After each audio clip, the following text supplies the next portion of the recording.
And Jim Harbaugh, the official news coming out earlier this evening. He is headed to the Los Angeles Chargers. Michigan, for now, Mike, will be looking for a head coach. We all anticipate it to be Sherrone Moore to get promoted from within. But to help us break it all down, a man who said anything for Mike Palm, it is Chris Fallica, who joins us right now from Fox Sports, Big Bear Bets, wherever you get your podcasts, Big Noon Kickoff during the fall months. Chris, we'll start from the college perspective.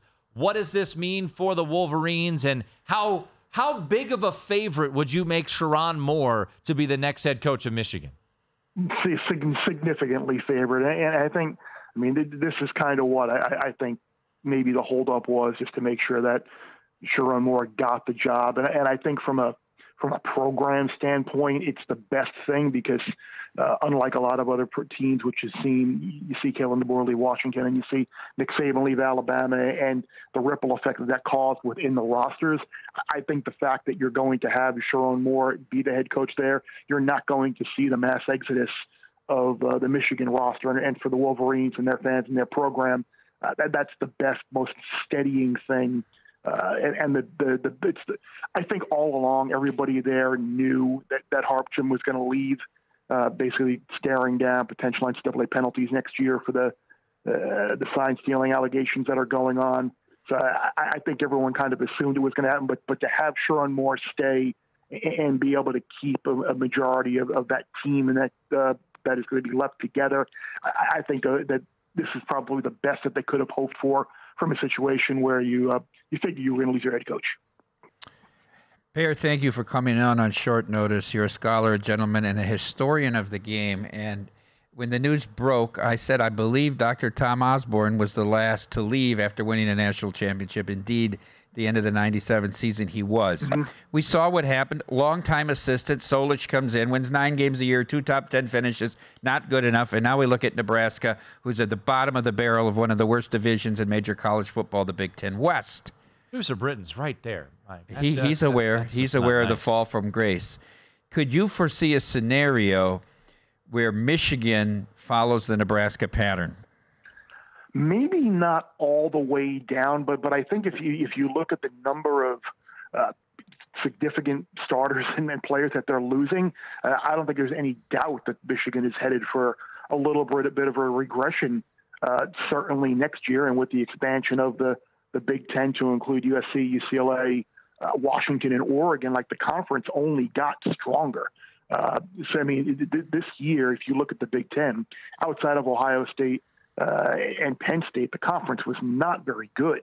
And clearly, again, this is like the age-old discussion of this conference strains kind of dictate how good a particular team is, and clearly it did. And Michigan was clearly the best, if not the best team in the country this year, and they won a title. But yeah, I can see them taking a little bit of a step back, and we'll see what type of penalties might get hindered on the program. I'm sitting here thinking as well, like I remember you look at my alma mater, Miami, and when Butch Davis left for the Browns, they hired internally the player of choice, Larry Coker, who was the assistant, and yes, immediately the following year they wound up winning the national title. And then they played for it after that. But following that, the program went down hard, and it still hasn't recovered. And we're talking 20 years later. So there are a lot of instances. But look at Mac Brown in North Carolina in that 97, 98 year as well, where they had a great year. It wound up going 11-1 that year. We're winning a bowl game. Florida State was their only loss. They hired Cole Torbush, who was the player coach, and they went through a bunch of different head coaches before they finally got back to an ACC title game. So, yeah, it's certainly a very tenuous position to be in, because I think when Jim Harbaugh got there, he was like, I want to bring my alma mater back to national dominance, and he certainly did that. But whether they have staying power now, it will remain to be seen. Especially look at what Ohio State has done in the portal the last couple of weeks. Just like nothing creates a stronger will than seeing your enemy succeed. And Ohio State realizes, I think, the stakes that are on the table this year. Getting Michigan at home, coming off a national championship, bringing in a quarterback, signing Jeremiah Smith, the number 1 wide receiver, revamping their coaching staff. So Ryan Day knows the stakes in 2024, and I think Ohio State certainly is going to be going into next year, probably preseason 1 or 2 right there with Georgia. Chris Fallica joining us here, of course, Fox Sports, Big Noon Kickoff, Big Bear Bets, wherever you get your podcasts. Our good friend Will Hill, part of that great podcast there, who was co-hosting the Lombardi Line earlier today here on VSiN. Bear, for the Chargers, this seemed like a no-brainer. It took a little longer than I think some of us anticipated, but they get the guy that made the most sense. And everywhere he goes, he's won, right? Whether it was San Diego at the FCS ranks, Stanford taking over a terrible program and turning them into a top 5 program.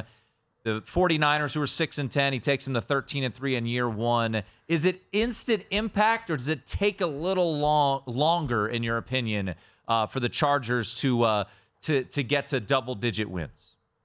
I think it is instant impact because I think they do have some pieces. Just the fact alone that they have the quarterback is a massive step in the right direction and a massive head start. I think if you talk to anybody, I mean, you and Mike and myself and whomever watched the Chargers the last couple of years, the problem hasn't necessarily been personnel. It's been baffling coaching decisions, the inability of Brennan Staley, a defensive-minded head coach, to get that defense to perform at a regular fashion, the inability to win close games. It seemed like every single week the Chargers were in a close game, and you knew they ultimately were going to not win or make a bad play or something to ultimately wind up losing.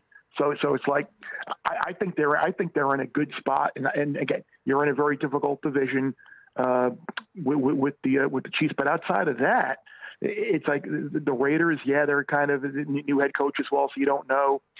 Denver, you don't know as well. So I think certainly in the AS, I see no reason why they can't make a run at. Look, they have some salary cap issues. They have to decide what to do with Keenan Allen and Austin Eckler and Mike Williams and some of the guys on the defensive side of the ball. But this is a guy who I think is going to give them a clear identity. They're going to be prepared, and I think that is a massive leap and a good jump on having a successful run here in I was going to say San Diego, but in LA now. I still say San Diego, Bear. No worries. Bear, in the coaching. I'm always going to say San Diego. I always say San Diego Chargers. Go to VSiN.com/subscribe to become a VSiN Pro subscriber today.